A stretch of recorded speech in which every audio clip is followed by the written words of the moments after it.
sa inyong lahat. Ngayon po, kasama ko ngayon si Engineer Henry Dundulao ng Municipal Engineer ng Bayan ng Bordayos. At binisita nga namin dito yung itong ginagawang ito ng phase 1 pa lang daw ito. Ito po yung Baywalk. At yun po, sa pagkikwentuhan kami ni Engineer na ito ay inihahanda din sa turismo at para magtuloy-tuloy at magkaroon din ng kaayusan din na bagsakan talaga ng isda. At kapag maayos na po ang daan, syempre tuloy-tuloy po yung programa para sa kaayusan. At nakakatuwa din po, kami po ay nagkikwentuhan ni Engineer about future, yung pong halimbawa footbridge mula sa San Rafael at San Rafael hanggang sa Puting Bato.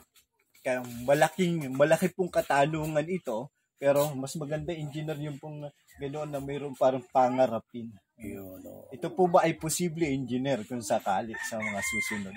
Yan po ay possible at isang napakaganda pong opinion at idea po yan ni Sir Sander. Ito po kasi talagang umahakbang na po tayo sa tourism. Pag nakita po nila doon, the longest footbridge na lalabas, napupuntahan nila maski Boracay, wala pong ganong kahaba. Pero yan po yung may pagyayabang po ng bayan ng Bordayos. Kaya kami po yung humingi, kasama ko si Sander, humingi po kami ng tulong ng LGU na magkaroon ng planning at budget po yan. Maski phase 1, phase 2, basta taon-taon po hanggang marating po natin yung idea pong iyo. Napakalaking pong tulong. Ito po hindi ko lang ding ideya, Engineer, dahil ito ay pinag-uusapan din ng mga mayroong kaalaman sa turismo. Tapos mapalad niya po ako dahil kayo ay nakasama ko. At bilang din kayo, bilang engineer, nakikita rin ninyo yung future talaga ng Bordayos. At isa pong malaking bagay ito dahil kayo ay nakasama ko. At sa pagpapahayag nitong magandang planong ito, si Engineer po ay magre-retire na sa mga susunod. Kaya maraming pong salamat, Engineer, dahil almost how many years po kayo naglingkod dito sa aming bayan? Sir Sander, 25 years po.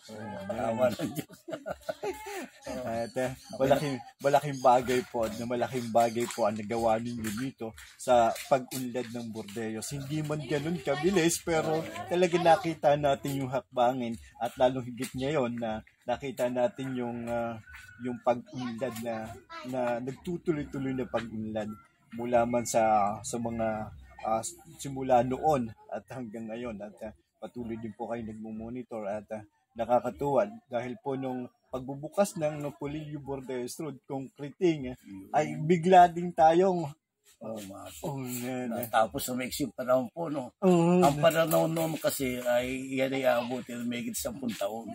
Pero because of the media itself na may konting pula, pero ito ay nagising po yung mga kinakaukulang, kaya tama din siya sa umiksi naging 3 almost 3 years po lang yun. Yun po yung kagandahan at yun din po, nagpapasalamat din po naman tayo sa dating Pangulong Duterte dahil niya at sa kanyang pamangkin si Maria Fema Duterte. Malaki po yung tulong na naibigay sa atin dahil kaya pala yung sa loob naging kaya pala. Isang puntot pala yung mapapaiksi at ngayon tuloy-tuloy na napapakinabangan.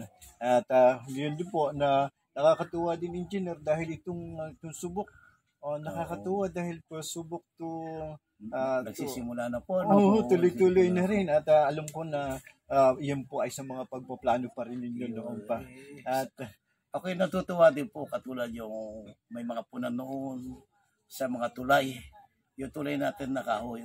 Kung wala pong puna yan, tayo hindi magpo-foresight. Ngayon na foresight po ng LGU, may konkreto na po tayo. Kaya lahat po sama-sama po tayo lahat sa kahirapan, ngayon paginhawa na po tayo. Ayun po naman sa bahagi po naman namin na kami pumupuna.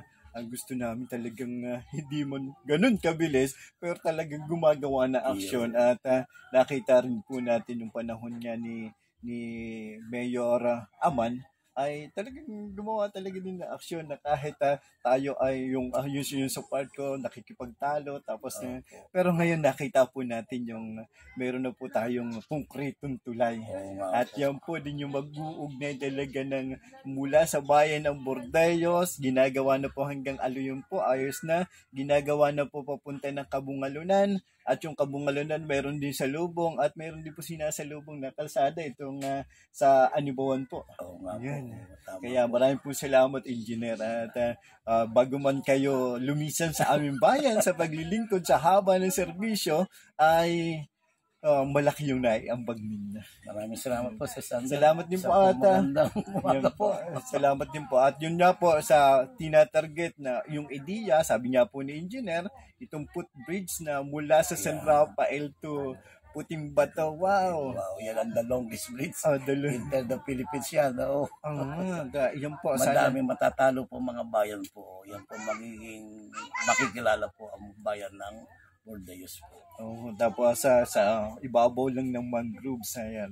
Sa pakikipagtulungan din po ng DNR at iba pa pong ahensya ng DPWH, sana po tuloy-tuloy ninyo na matulungan ang bayan ng Bordayos. Umuunlad ng turismo, sa pag-unlad ng turismo, umuunlad din po ang mamamayan at bahagi po yan. Bili po, maraming salamat at salamat, Engineer. Maraming salamat din po, Sir Sander. Thank you po.